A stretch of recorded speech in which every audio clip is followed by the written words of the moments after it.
Well, did you hear? Producers of 50 Shades will have to find a new Christian Grey. On Saturday, Charlie Hunnam dropped out of the project, citing an immersive TV schedule. But now it seems the decision to bail on the film wasn't that black and white.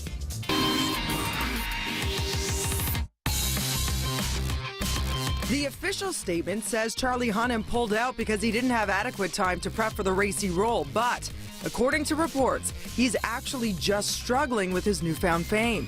The sexy Brit became a household name in September when he signed on for the lead in 50 Shades of Grey, and the Paps took notice, snapping him on set.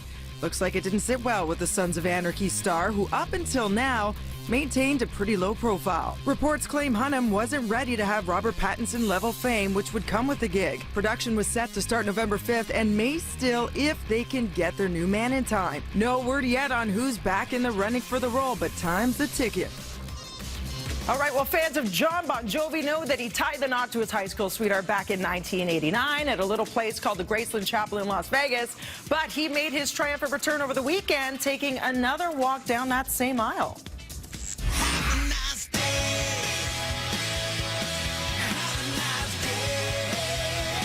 One superfan got the surprise of a lifetime when Bon Jovi showed up to her wedding. The 34-year-old bride's big day coincided with Bon Jovi's gig at the MGM Grand, so she started an online plea to get the frontman to make an appearance. Though the Aussies campaign got some international attention, it wasn't until Saturday she got the green light.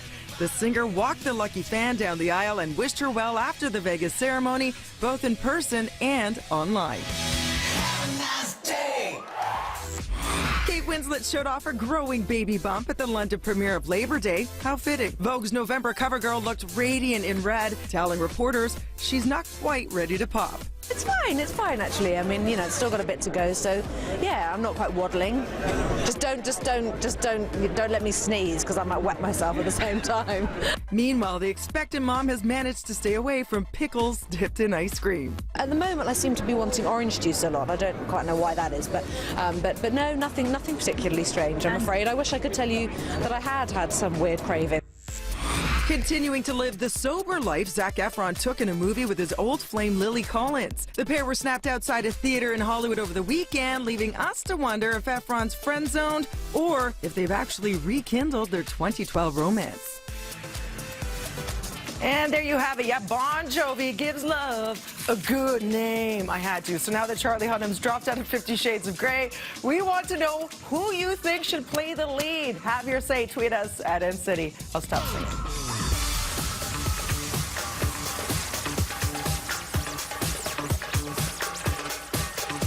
Quick walk. Brad Smith, how you doing, my friend? Good. Yourself? That was a lot quicker than before, that's right? for sure. We're setting up for a band, so it was a quick little walk. Talk to me a little bit about what you think about 50 Shades of Grey and the recasting and the fact that he's saying it was a busy schedule. Yeah. Meanwhile, he doesn't want to turn into Robert Pattinson and have all that fanfare. Yeah, because that would be just the most awful thing to happen to your career. No, what I'm thinking is they had a new scriptwriter come onto the thing to polish the writing up, and which leads me to believe that when you're in pre-production, sitting down, looking at the screenshots, yeah, they probably got a little uncomfortable with how he thought the directing was going to go or how the movie was going to turn out. There was a quote where, I don't know if I'm paraphrasing somebody, but they thought that it might be his version of Showgirls, and that's what he was worried about getting into. Yes. Extra scoop with Brad Smith. I think it's super big of him to be able to leave this soon with a movie this big that's going to get that much hype, and you know, millions of dollars down the road with the sequels.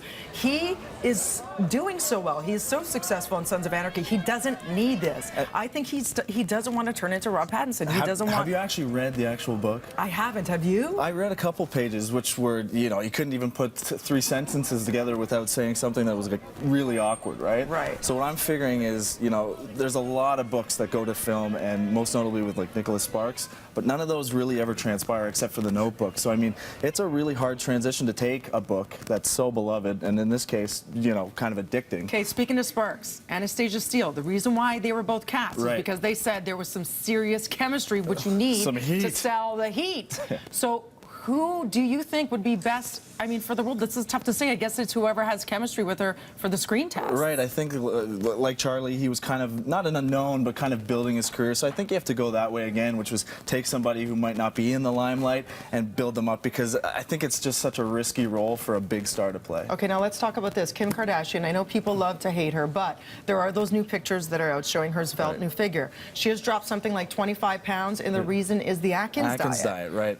Well, take a look at her right here. She looks beautiful. I actually do. I've said things in the past that are kind of negative towards her, but the fact is, when you talk about a woman's weight, especially going through pregnancy and the pressure that she's put on, not only to be pregnant, but then everyone expects her to dress up and have style during this. It's too much. I'm not thinking that Gucci has a maternity ward section here. You know what I mean? Well, honestly, it's only been, what, 4 months or something, and for her to lose this weight so quickly, I always say, you know, for moms, they really have to, for being in Hollywood and having all of this attention, you know, that she was hiding for a while. It's so sad that she can't enjoy her baby and just take it easy, and there's all this pressure built up to fit into these designer gowns. And essentially all we're doing is sending the wrong message to whoever's seeing this stuff and saying that you're not good enough unless you look a certain way. Now, it's been like that in Hollywood for years, but oh my God, the girl is pregnant and then losing the baby weight. Like, we have to take it easy on her. She's made her living off of how she looks, and I bet you the whole Atkins thing, there will be a tie-in. You know, everything she does is a business venture. We'll soon see the commercials. Exactly. It'll be the Atkins, and then it'll be the Nutri this, and then it'll